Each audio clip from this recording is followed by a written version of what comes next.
A painter paints a picture, and whatever's in that painter's heart, he puts on that picture. Well, to a lowrider, that's my picture. Instead of painting it on a portrait, I put it on the car.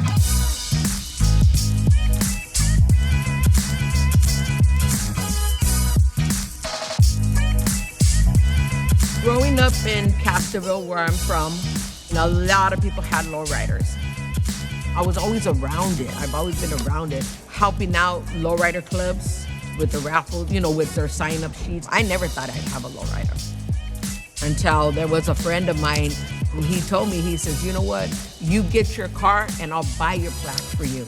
So he gave me a challenge, and that really pushed me to get a car because I wanted that plaque.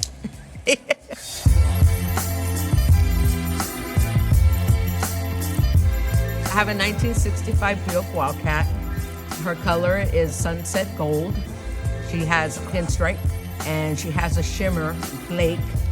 She has 14-inch Sinister spokes. She has a 401 nailhead original engine. I have stock ivory interior, and the knobs, I made her to be what I wanted her to be, so I ended up blinging up her knobs. I can honestly say that my plaque is the only plaque of its kind. My plaque is engraved, but I blinged it up because I wanted to make her mine. I have Kitty Boo Boo sitting back there, and that's me. So I have her, and plus the artichoke where I live at is in Castroville, artichoke center of the world, because that symbolizes to me, my mom, our roots. Got a full system back there. She has hydronics, she has super slams, so the airbag, the tank is chromed out in back. She lights up, I have lights back there, and I like bling, and because she's my car, she's a lady's car. When we take her to car shows, I wanted them to see that that was a ladies' ride. This is the first lowrider that I've owned. When I got the car, there was a member of the car club that I was in, and I told him, you ever saw that car, you need to tell me first. He called me and said, you know what, I'm gonna move, do you wanna get the car? When I first got her, she was like a turquoise blue. It was a muscle car. I knew what I wanted in my heart. I knew what I seen, how I wanted it, and then voila, there she is. To get her to where she's at right now, it took me about 1 year and 8 months. It's not a daily driver where every day I drive her, but we'll take her to shows or we'll take it out on a Sunday if it's a nice day on a Saturday. Cruising to me is like I'm falling in love with my husband all over again. Because when I'm with him, it's like we're back in the days, because that's where we first met. That's where we first had our date, was at a lowrider show. And 39 years later, we're still together.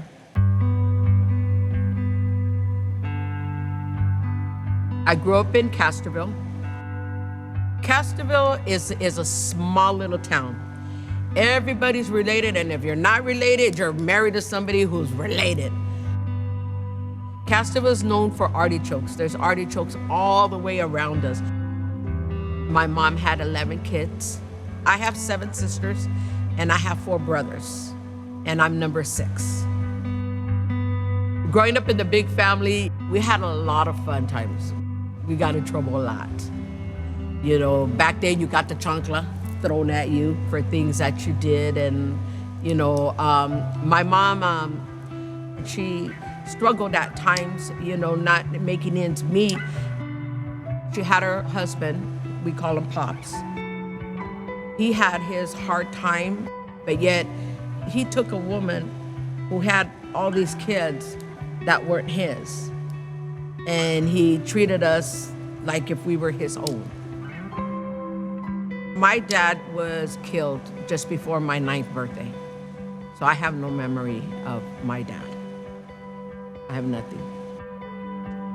Growing up without my dad caused me to be very angry, caused me to hate, caused me to be jealous of any girl I would see their father caressing them or hugging them, and it would hurt so bad, even just to see that, because I didn't have that. To me, myself, I grew up thinking in my mind that I was a bastard kid.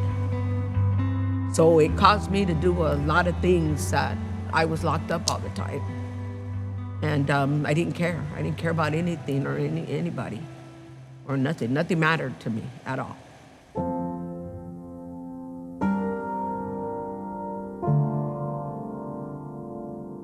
Everything started when I was like about 9.5 or 10. My mom had an alcohol problem. She would leave at times and it tore me apart. I would go look for her and I couldn't find her. And when I found her, you know, she'd be drinking and stuff. And so I ended up running away, stayed out for a couple of days, and I came back home. But and then I found myself leaving longer. I started getting locked up for just doing stupid things, breaking windows, taking church money, having drug paraphernalia on me. I started taking drugs probably about 11. Started sniffing paint, gas, pine saw, nail polish, whatever I can get my hands on.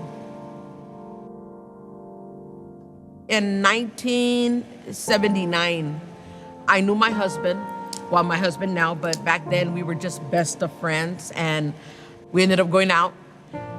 Next you know it, he comes to my house and he's asking my mom for my hand in marriage. My mom told him, she says, "You don't want to marry her. She's gonna hurt you." But he kept saying, you know, "No, God said you were gonna be my wife." When I was about 13, my mom asked God to come into her heart, and instantly the alcohol was taken away from her. She never drank again at all. Then my mom started praying for me. And when I was about 17, she would tell me to go to this Christian home. She said, "You can take your clothes." She goes, "You can take your Lowrider magazines." I said, "I can take my magazines." She goes, "You can take them all with you. They'll let you have them." Finally, the drugs got more because I was doing drugs on the side, and I knew there had to be something different because I was destructive to myself.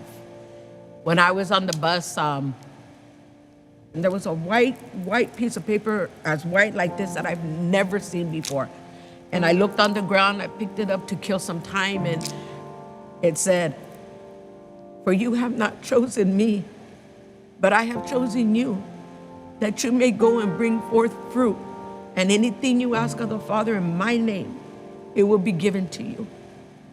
I got it, I threw it, because nothing ever penetrated my heart. Nothing even never made me cry because it was so hard. But whatever was on that paper, it hit here. Then I knew that somebody really loved me. I felt something that I never felt before. I went into the home in 1980. I've been clean now in December 16th was 39 years I've been free from drugs.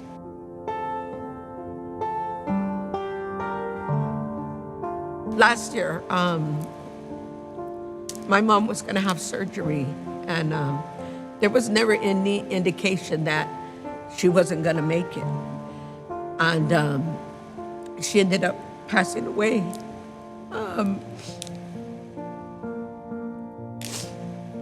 I stayed away from my family, but not because I wanted to stay away, but to me, if I seen them all together and my mom wasn't there, then I knew she wasn't coming back. Lowriding helped get me through that time because members of our car club, we weren't even in the car club. They kept making sure that I would come out, you know, "Hey, we're gonna have this. Let's go take a drive, a Sunday drive. Let's go have lunch." You know, so they were really keeping me busy, and it was the Lowrider family, and I was just like blown away. That's how we came to be in Tavares Family Car Club. In the town where I lived, there started to be a lot of graffiti. And to me, that's where I live. So that wasn't about to happen. So I said, something has to be done. So I said, well, let's have a painting party. Word got out, so the newspaper started calling. The Chamber of Commerce called. They said, we heard you were doing this community cleanup. They go, how can we help? We'll barbecue for you. We'll do the whole lunch thing. Just let us know how many. So they go, how many you have right now? I said, oh, about 15. And they go, well, I'll call you in a couple of days. So next thing you know it, kids were coming out like cockroaches. So they started coming to the house saying, hey, we heard you were gonna do this. Can we help? Can we help? So as days went on, they called me on Friday. They go, how many do you have? 120. Ever since then, that was in 1991, me and my husband founded what was called the Castroville Paint Busters. As time went on, there was 2 homicides 2 blocks away from me on that side and 1 on the other side of where I live. And I just lifted my hands and I said, here I am, God, I'll do it. I don't know what you want me to do. And that's how Peace in the Streets was formed.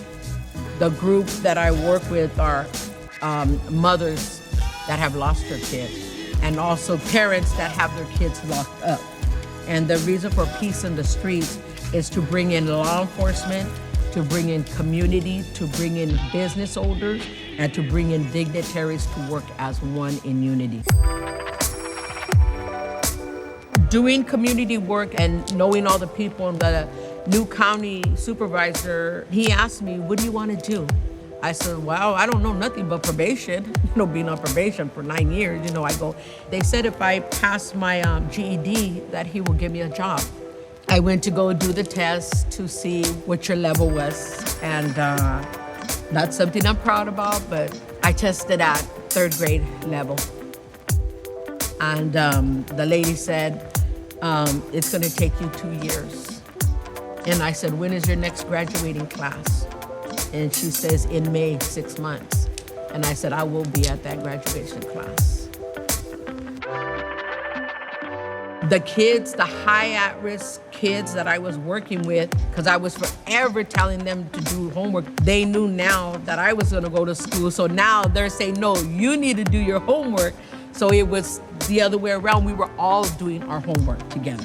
Every test that I took, the youth and their mothers would be waiting for me because they were proud. They accomplished that in helping me get my GED.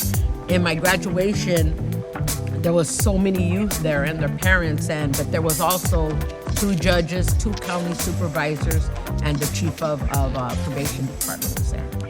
They even brought me a briefcase and everything, and I was just like, that's not supposed to happen to a person like me. After I got my GED, I started working for Monterey County Probation Department. I've been working in my job now in July for 26 years. My first job was working at a community school. And working at the community school, I worked with, high at-risk kids that got kicked out. Once they know you, they build a rapport with you. And they trust you where you can encourage them and you can, help them to get to where they want to. Because some of them have stories too, and they're where they're at because of something that happened in their lives. And I understand them. I understand exactly where they're coming from. So if I can help them in any way to change or just to be there for them and stuff, I'm gonna do it. And I do it. And I will still continue doing it. The most rewarding part of my job is knowing that I've done everything I can that day to help somebody. I couldn't do anything that I do without my husband. My husband fully supports everything, every crazy adventure, every crazy thing that we do. He's right there next to me, and I wouldn't be able to do it without him. See, people always think that we have to stay down. We can never change, that we gotta stay where we're at, but we don't. When we've made it, we have to look at somebody else and help them make it and let them see that there's hope in anything that they wanna do and still take it low and slow and have a lowrider. My name is Debbie Martin. I'm a probation aide and I'm a lowrider role model.